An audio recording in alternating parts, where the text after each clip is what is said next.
E hoje o preparo é da Marcinha.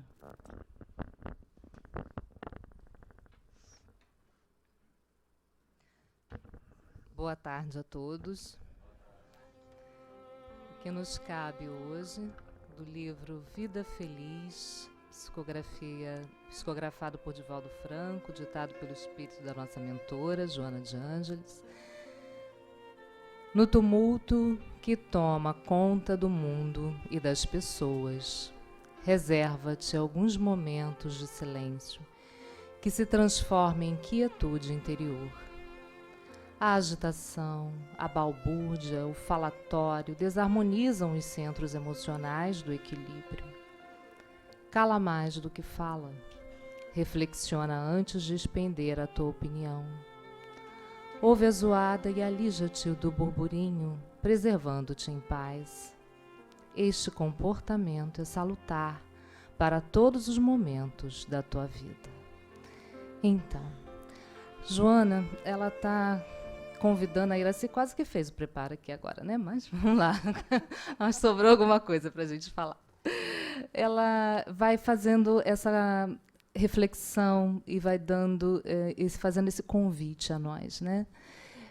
No livro Plenitude, ela nos ensina, passo a passo, a conquistar isso de forma assim, imperdível, né? E ela dá o exercício da meditação.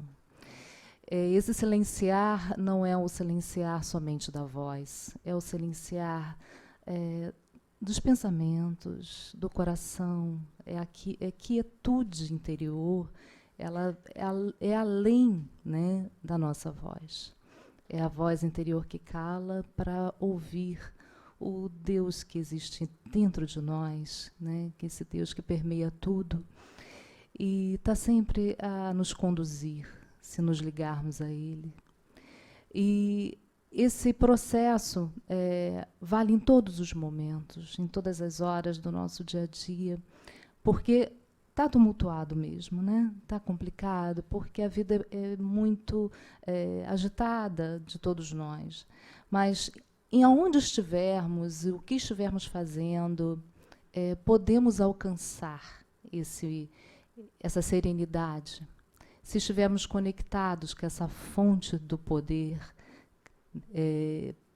esse poder criador, né, do amor único de Deus, que tudo emana e que tudo transforma, que tudo modifica para melhor em nós.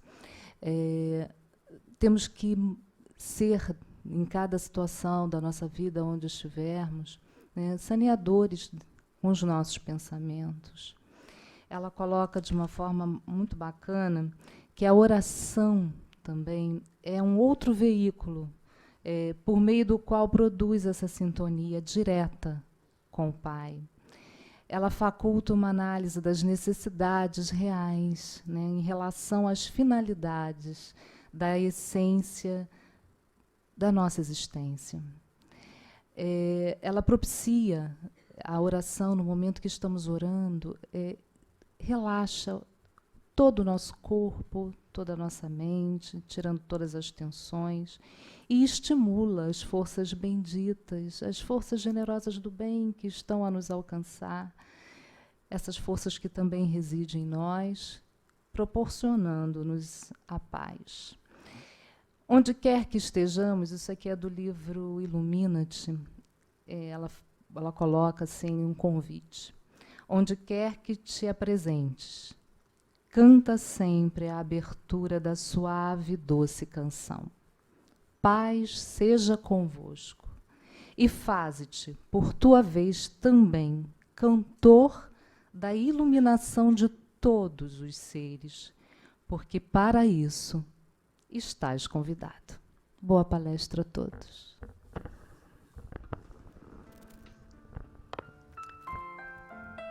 Jesus, amorável Mestre, que nos acolhe nos braços, trazendo a paz aos nossos corações, porque a paz que é em Ti também passa a vir em nós. Pedimos então, Senhor, que através dessa serenidade estejamos conectados aos seus ensinamentos, para que possamos aprender um pouquinho mais sobre os seus exemplos, sobre nós mesmos. Também pedimos a nossa mentora Joana de Ângeles, mentora amorosa, que com o seu carinho, a sua inspiração, envolva a nossa amiga querida Luzia Matias nos estudos que ela nos traz na tarde de hoje. Graças a Deus.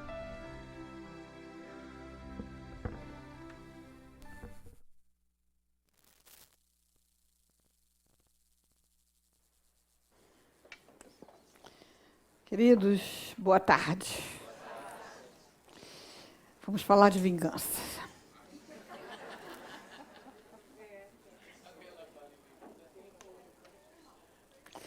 É o que nos cabe, né? Uma coisa que me surpreendeu muito quando eu li pela primeira vez o Evangelho segundo o Espiritismo foi essa parte, não é, em que Kardec traz para ser comentado e alguns espíritos dão mensagens falando sobre duelo. Às vezes a gente tem a impressão de que o mundo está piorando muito, né? Engraçado que Kardec perguntou isso para os espíritos também, não é?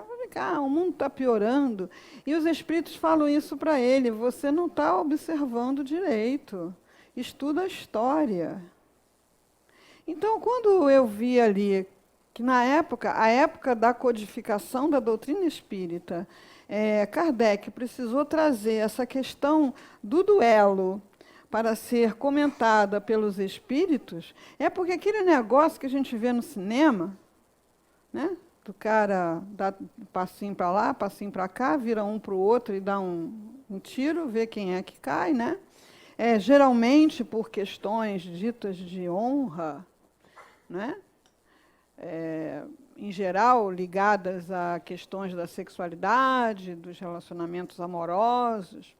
Era uma realidade ainda, o duelo. Aliás, eu estou fazendo um barulho aqui que eu não estou gostando. Sou eu mesmo? É a caixa? Não tem jeito? Então, é o que tem para hoje. Eu comprei o DVD do musical dos Miseráveis, né?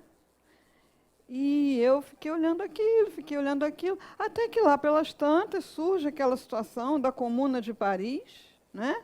Do Império de Napoleão III. Eu disse, caramba, era a época de Leon Denis. Época de Leon Denis. Assim, não tinha, a sociedade não tinha nenhum tipo de estrutura de proteção, nem para órfão, nem para mulher, nem para ninguém, nem para velho. Tanto é que também na mensagem que está no Evangelho, falando sobre a questão dos filhos terem que cuidar dos pais, olhar para essas pessoas que não podem mais trabalhar, e se não fossem assistidas pelos filhos, estariam tendo que mendigar. Imagina se a gente hoje estivesse dependendo dos filhos, né? Está mais para os filhos estarem dependendo dos velhos pais, cansados, não sei o quê, né? E o pessoal custando a sair do ninho.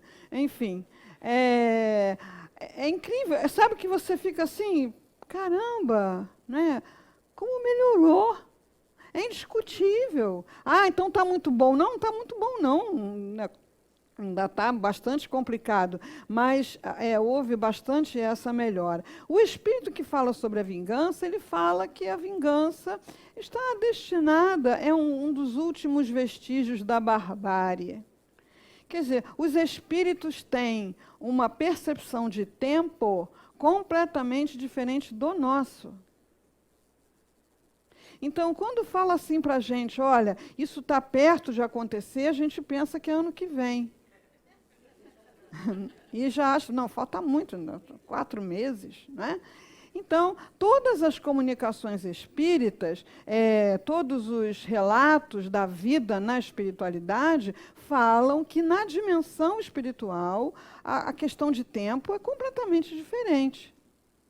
Então, quando você lê em Libertação, quem já leu, quem não leu, vai lá ler de novo, quem já leu, lê de novo, quem não leu, vai ler. Não é? Tem o caso de um espírito que foi papa quando encarnado e que ele estava há 5 séculos comandando um tribunal de inquisição na espiritualidade. Ele não tinha noção que tinha se passado todo esse tempo. Né? Então, os espíritos, o Jules, no caso, que dá essa mensagem sobre a vingança, ele fala que a vingança está pertinho de acabar. É um dos últimos vestígios da barbárie. Né? Como a gente está aí nessa proximidade com Joana de Ângeles, né? A gente sempre vai muito assim pela linha psicológica para poder entender melhor as coisas. E a gente constata que a vingança está lá na zona do arquétipo, na psicologia junguiana.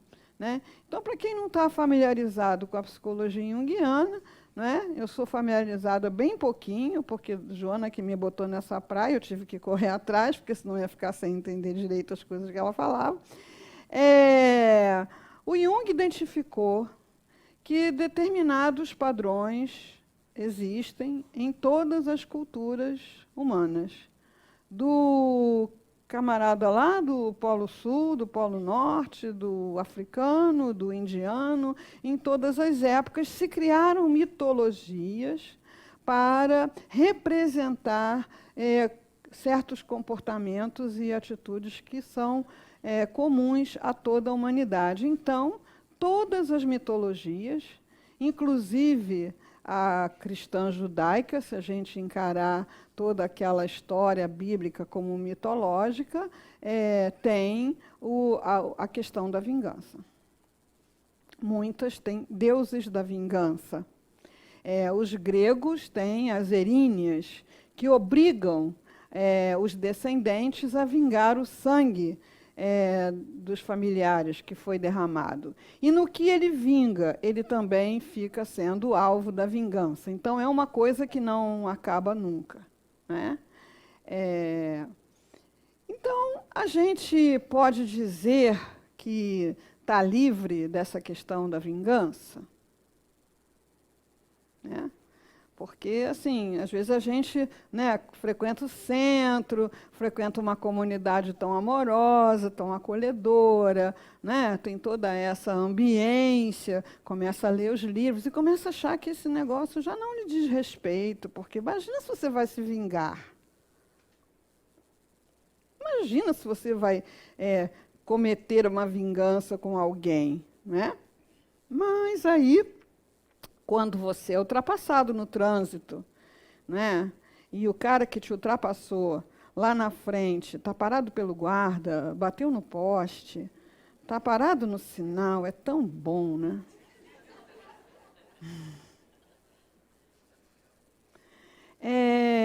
Algumas pessoas até acham que é perdão algum tipo de atitude que elas dizem assim, eu entrego a Deus.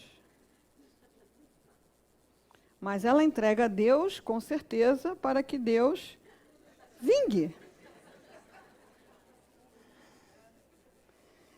Não entrega a Deus para que Deus vá dar boa vida para aquela pessoa que te lesou. Né? Muitas pessoas que são vítimas de violência ou de qualquer crueldade ou maldade, enfim, ou injustiça, a gente compreende. Né? Compreender é fundamental, é muito importante compreender, mas compreender não é sinônimo de aceitar. Né? Então, nós compreendemos, né, que a pessoa que foi vítima de violência, de abuso, de injustiça, que ela vá lá para os tribunais, vá lá para a porta dos tribunais, para ver se a pena que foi aplicada àquela pessoa foi justa, se não foi, não é? E responde às entrevistas, aos repórteres, dizendo assim, não, eu só quero justiça. Então, na verdade, sobre essa forma da justiça está eu quero vingança. Até porque o nosso sistema penitenciário é de vingança. É um sistema que aplica vingança. E as pessoas saem de lá vingativas, ainda mais vingativas do que entraram. Então, não é um sistema que promova a correção, ou o sistema que coloque limites para aquela pessoa que ultrapassou um limite da convivência social. É um sistema punitivo. Então, tudo aquilo que é arquetípico está no nosso inconsciente. Olha lá. Aí, nós vamos nascer numa família, vamos nascer numa sociedade, vamos nascer num grupo social. E aí, nessa família, nesse grupo social, nós vamos aprender comportamentos vingativos. Vai ser difícil você reencarnar numa comunidade aqui desse mundo de provas e expiações que não tenha comportamentos vingativos. Então, de repente, a sua mãe não fala mais com aquela vizinha. Ah, não falar mais não é vingança, é?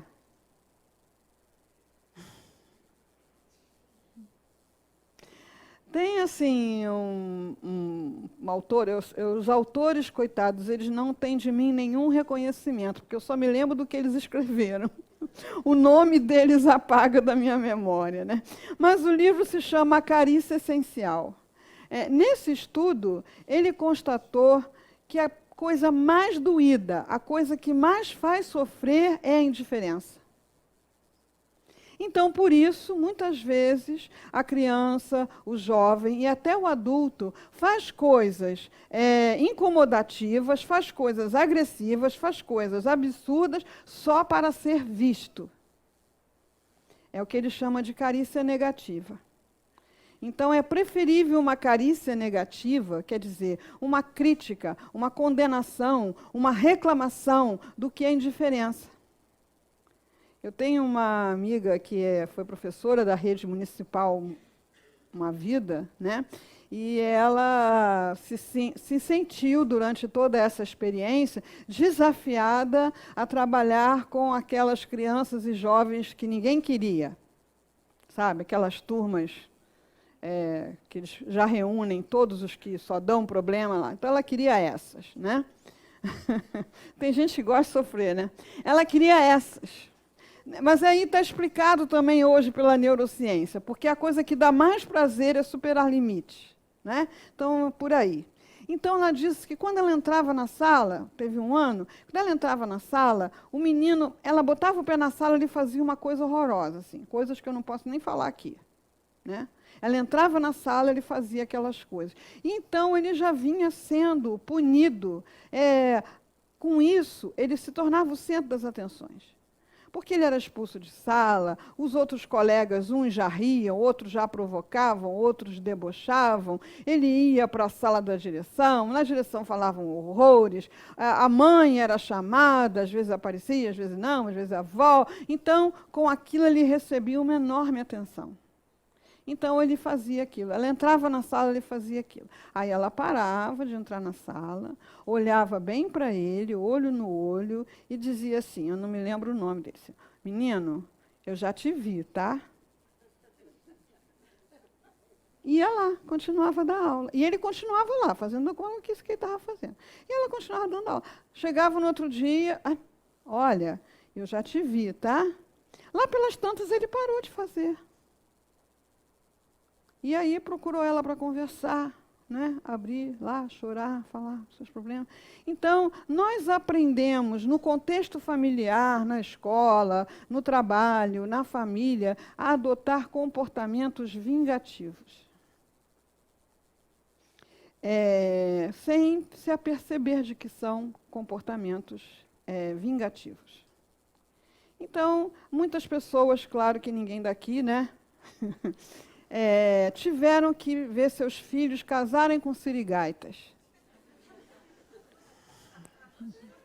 Tem gente que não sabe o que é sirigaita. Vai ver lá no Google. Né?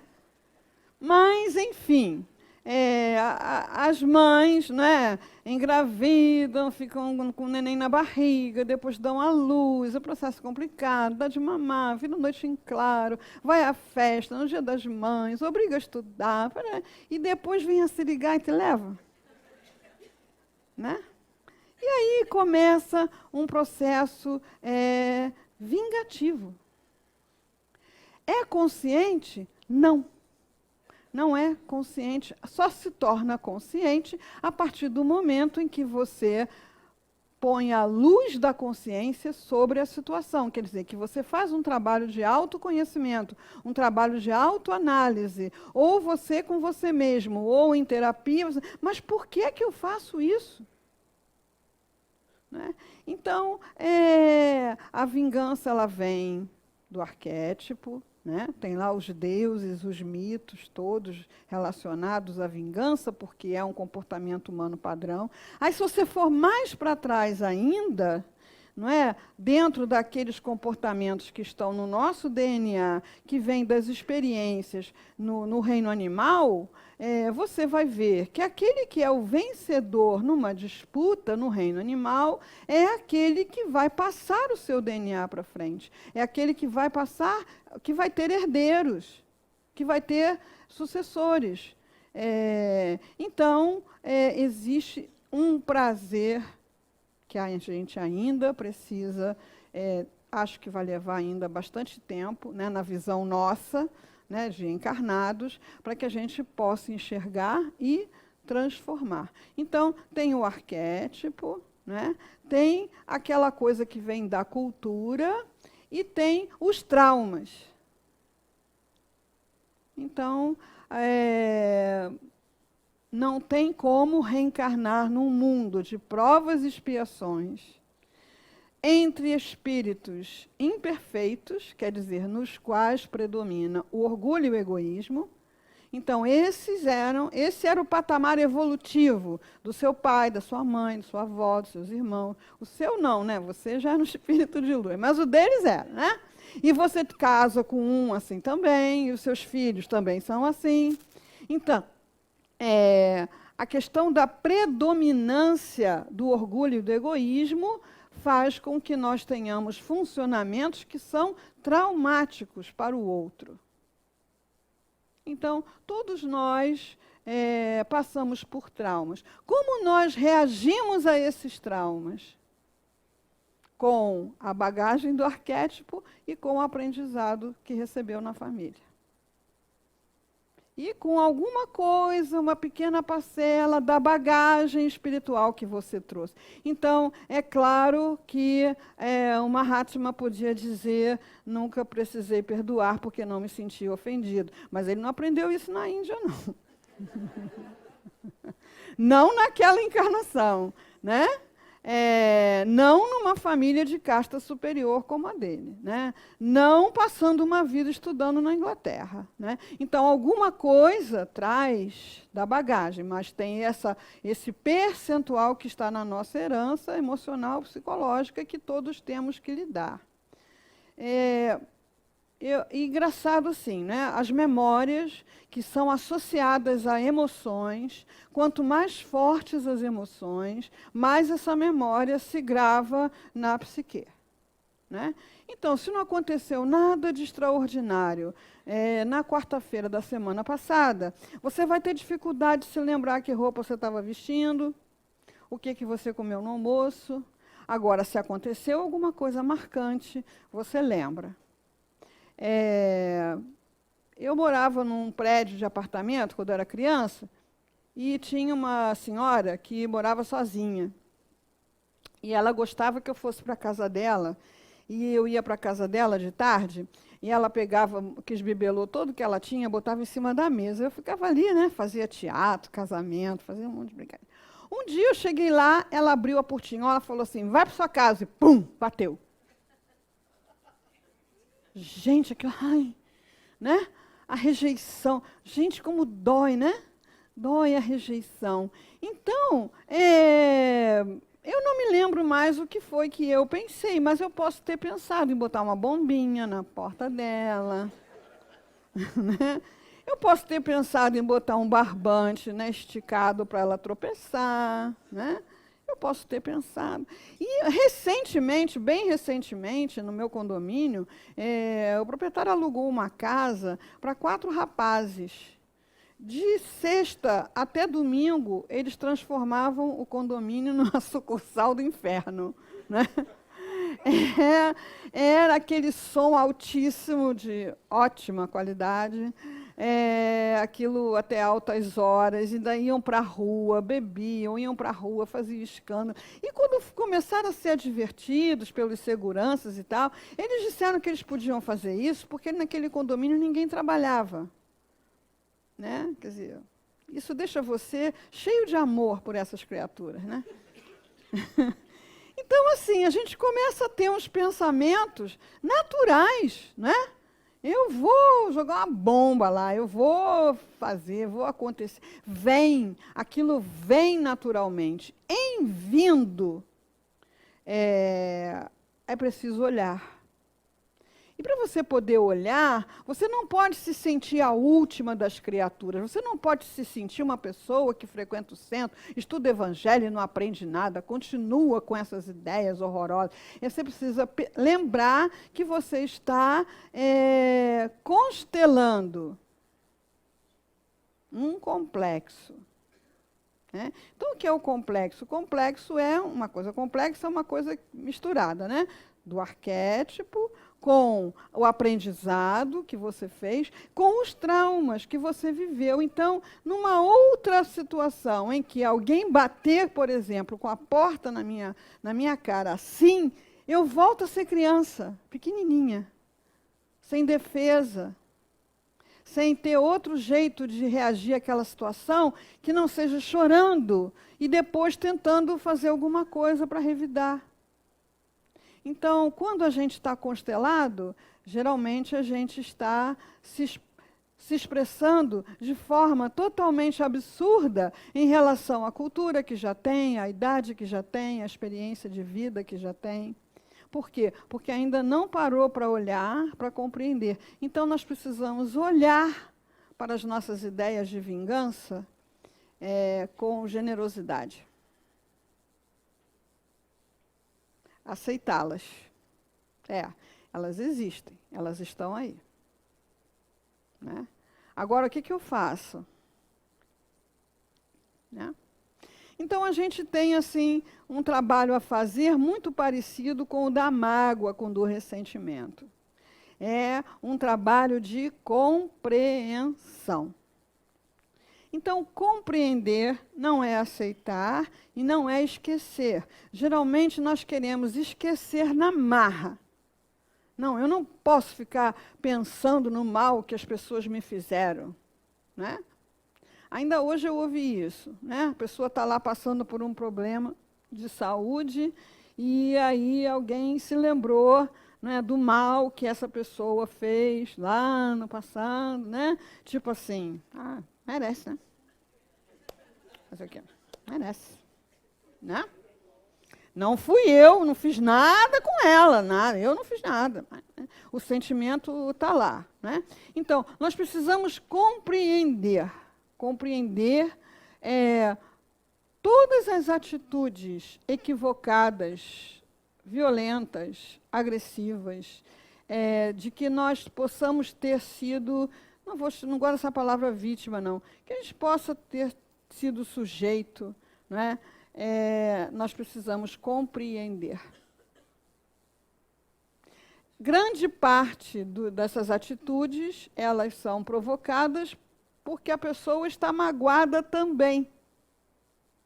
Então, quando a pessoa leva a agressão ao outro, geralmente ela está levando adiante uma brasa quente que puseram na mão dela. Né? Então, em geral, ela também foi agredida, ofendida, magoada.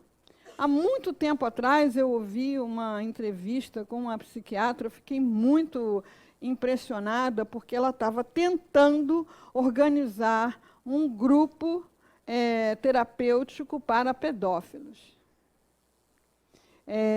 E eu, assim, ainda bem que eu não sou Deus, porque se eu fosse Deus, eu ia olhar pedófilo, esse não deu certo. Esse não deu certo.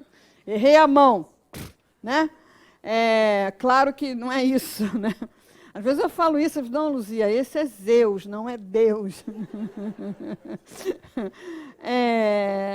Então, ela fala, eu me forcei, porque eu queria mudar de canal. Aquilo me movimentou tanto que eu queria mudar de canal. Mas eu fiquei ouvindo ela falando que a grande maioria dos pedófilos foram abusados sexualmente na infância. E aí eles fizeram, se é que você pode chamar disso, um aprendizado que os impede de se relacionar com pessoas da própria idade, com pessoas adultas. E a tensão sexual continua existindo. Então, eu imagino que deva ser um sofrimento muito grande. A pessoa sentir aquele impulso e não está conseguindo controlar, está cometendo coisas pelas quais depois se sente a última das criaturas extremamente culpado, né? Então, assim, nós precisamos compreender quem quer que seja que tenha nos trazido qualquer que seja a forma de sofrimento. É um trabalho duro, mas é indispensável.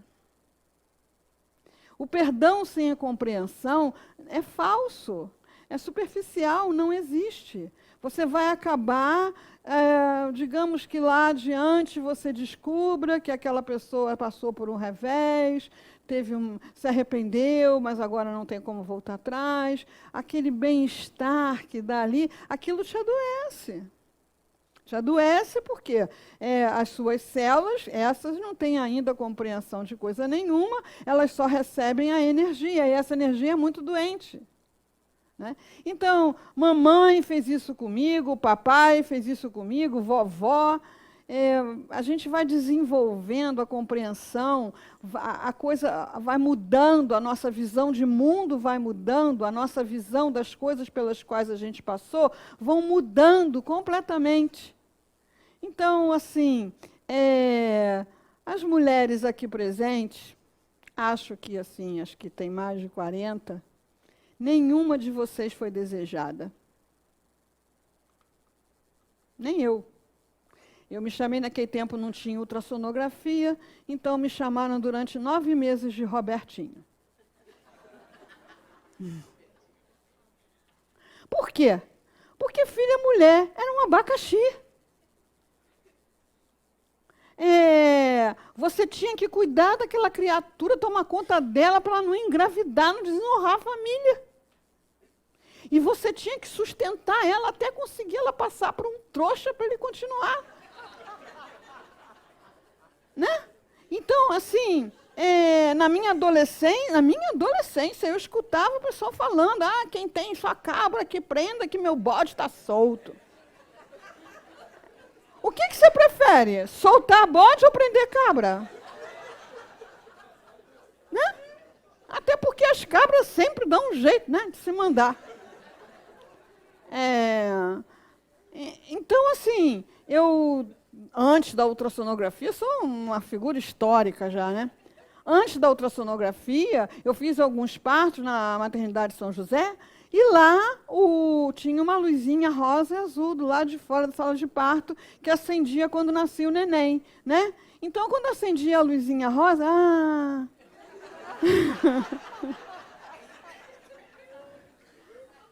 quando acendia a luzinha azul, né? Eu cheguei a perguntar para o meu pai, porque eu acabei sendo filha única, né? Então, ele não teve outra chance. Então, não, porque mulher não faz carreira, mulher casa, abandona tudo, larga tudo, mulher não leva o nome do pai, né?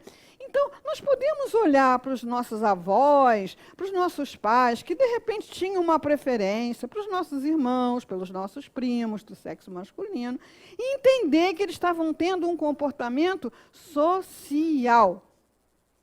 Uma coisa condicionada pelas regras da sociedade. Tem nada a ver com você. Nada a ver com você. Mas, se a gente não fizer esse trabalho de compreensão, a gente vai achar que tudo foi conosco. A minha avó não gostava de mim. A minha avó gostava muito mais do meu irmão, do meu primo, do que de mim. Não, não é nada disso. Ela estava apenas dando continuidade a um funcionamento social. E aí, quando você compreende, em geral, você procura aquela mágoa, aquela história de tristeza que está lá no seu coração, e ela sumiu. Sumiu por quê? Porque perdeu energia psíquica. Então, assim, quando nós pensamos na mágoa, com mágoa em determinadas situações, nós carregamos essas situações de energia psíquica. Então, elas ficam fortes, elas ficam parrudas. Elas têm grande poder de afetar o nosso funcionamento, o nosso comportamento. Quando a gente compreende, a gente dá uma esvaziada. E se a gente for além e se concentrar num projeto pessoal, se concentrar em algo que a gente possa fazer pela gente, com a gente, por amor a gente, aprender alguma coisa, ter uma experiência nova. Por exemplo, algumas pessoas aqui podem nunca ter tido a oportunidade de trabalhar num grupo de voluntário. Então, a princípio, pode estar pensando que é uma chatice, né? Você tem compromisso, você vai ter que vir, se você não vier, vão reclamar, né? Você não quer dor de cabeça, você não quer se comprometer, né? A energia psíquica que você transporta para um trabalho voluntário vai deixar de alimentar a mágoa que você está curtindo em casa. Vai deixar de alimentar aqueles pensamentos de vingança que você nem acredita que tem, mas que na hora que as coisas acontecem, você vai ver que né? Vai deixar de alimentar. Eles vão perdendo energia, eles vão morrendo por eles mesmos. Então, o trabalho da compreensão é o verdadeiro trabalho do perdão. Não adianta ficar tentando esquecer. E o trabalho de tirar o foco é o trabalho de deslocar a energia numa direção mais positiva, mais produtiva, né, mais consistente. A gente tem na literatura espírita muitas mensagens criticando, chamando atenção, propondo que não se faça, que não se tenham esses comportamentos, como, por exemplo, a maledicência. Por que essas revistas de fofoca, né, essas notícias sobre a desgraça alheia rendem tanta atenção, chamam tanta atenção?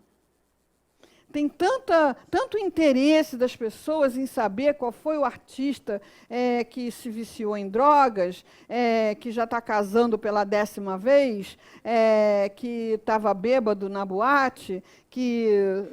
Por que isso? Por que esse interesse? Né? Esse rapaz que desencarnou aí há pouco tempo, né? O que eu recebi de mensagem no meu celular, comentando o extraordinário da história, e o absurdo, e o isso, e o aquilo. E eu, gente, olha só, todos os dias morrem milhões de pessoas afogadas, sufocadas, queimadas, esmagadas, no mundo inteiro. O que é que tem de tão extraordinário nesse fato, né? Eu acho que nós, sendo espíritas, deveríamos tratar esse fato com mais naturalidade. Sendo solidário com a dor da família, ok. Fazendo uma prece pelo espírito, não sei como ele está em relação à aceitação, não é? Tudo ok. Mas rede social, toda hora vinha um negócio. Eu passei um dia inteiro falando assim, gente, olha só. Todos os dias estão morrendo centenas de pessoas afogadas no Mediterrâneo. Nunca recebi uma mensagem de nenhum amigo das minhas redes falando, olha, morreram hoje cento e tantas pessoas afogadas no Mediterrâneo. Não, né? Mas morreu um camarada no Rio São Francisco, e a história que estava fazendo, nossa, né? Aí o que aconteceu? Eu passei o dia inteiro nesse trabalho. Quando foi de noite, eu estou na minha casa para dormir, me veio uma sensação de que se eu dormisse eu ia morrer. E eu morrendo de sono. E eu, naquela vigília, né? Quase que eu acordo meu marido para ele ver minha pressão, né? Aí eu me lembrei, eu digo, gente, é perturbação, isso não me pertence, isso é o que está na psicosfera, isso é mediunidade, né? Então vamos orar, vamos dormir, porque morrer dormindo deve ser a melhor coisa do mundo, né? Então, dorme com anestesia geral. Beleza. Passou. Mas então, por que essa avidez, né, por contemplar o sofrimento, a desgraça, né, os comprometimentos morais que possivelmente estavam envolvidos nessa história, e papapá? Por que essa coisa, né?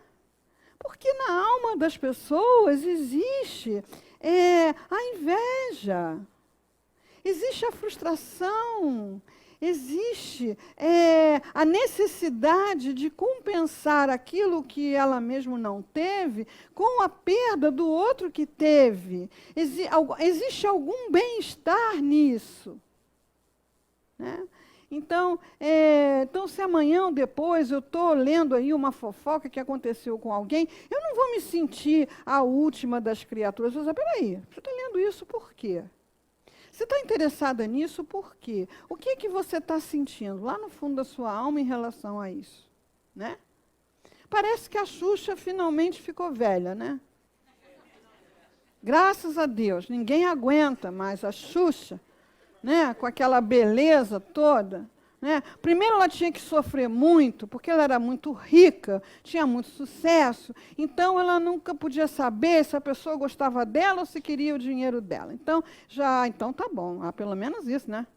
A criatura linda, faz sucesso, ainda por cima se dá bem no amor? Não pode, tem que ter problema. Senão eu não aguento. Então, o que é em nós que fica tão ávido por essas coisas? Né? É essa coisa que vem lá da profundidade da psique, e o único caminho de mudança para isso é o olhar. É tirar a máscara de santo, ou a cobrança de santidade, só porque frequenta o centro, porque lê o livro. A leitura, o estudo, a frequência, a cursos, a aulas, a discussões, é um passo indispensável para a conquista de progresso, mas não é o único passo, está longe disso. Então, se você já tentou alguma vez fazer uma receita que você tinha ali escrita no livro, com todos os detalhes, e não deu nada certo, você sabe do que eu estou falando. Por quê? Você pode ter o conhecimento intelectual da receita, mas se você não foi tentar fazer, não viu que aquela massa, para ter o ponto, precisa disso, precisa daquilo, não viu qual é o ponto do recheio, não viu que para montar tem que ter lá um macete. Se você não fez isso, você não aprendeu de verdade, você não teve a experiência.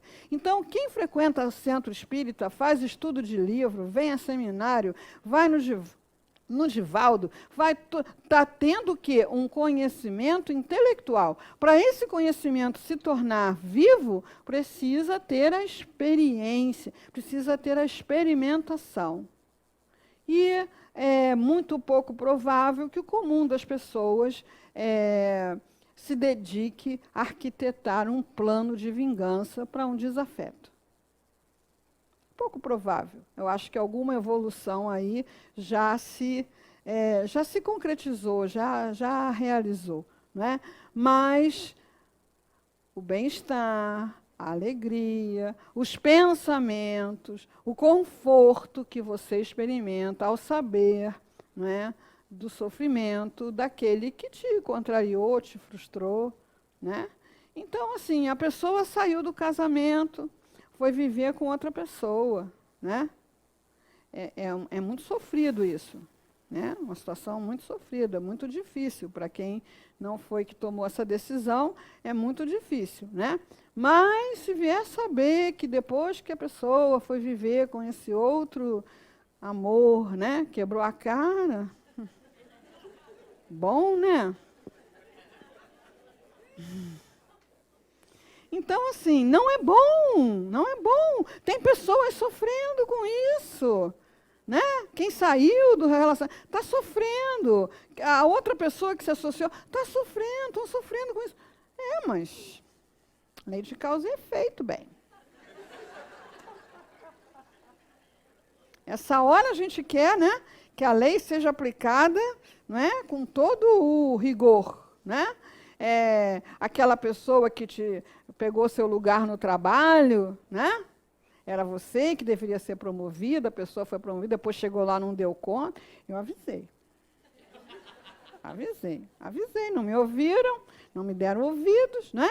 Então, assim, em nos surpreendendo com um funcionamento desses, vamos pensar, é natural do meu estágio evolutivo. É natural. Eu ainda tenho um peso muito grande das experiências que estão no meu DNA, da experiência animal. Eu ainda tenho muito dessas emoções que eu vivi e coloquei em funcionamento em várias culturas, em vários lugares que eu vivi. Então, eu estou experimentando isso agora. Ok, deixa eu olhar para isso. É só isso. Então, vamos pegar essa energia que está ali e passar para outra coisa, levar para outra situação, né? O Haroldo, ele conta numa palestra dele, Haroldo Dutra Dias, que o primeiro-ministro lá da África do Sul, né, no primeiro governo negro, né, que teve, depois de anos de apartheid, né, ele visitou em Israel um monumento às vítimas do Holocausto, né? E lá tinha um livro de mensagens que as pessoas colocavam ali suas mensagens. E ele colocou uma mensagem: eu espero que as vítimas do Holocausto consigam perdoar os seus algozes. E isso foi motivo de muita revolta, né?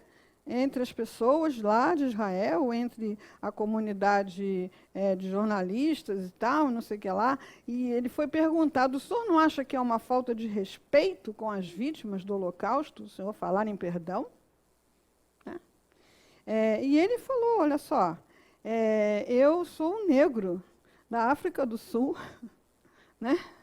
Eu passei por essa experiência a vida toda, vi os meus amigos e familiares serem mortos pelos extremistas do apartheid, né? Mas ele era um bispo anglicano, né? Mas aquele que eu sigo ensinou o perdão quando estava sendo assassinado do alto da cruz. Então, se ele é meu mestre, eu tenho que seguir o que ele ensina, não é?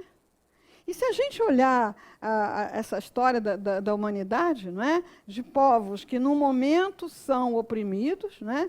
E depois se tornam opressores, quer dizer que são os mesmos espíritos? Não necessariamente. Não é?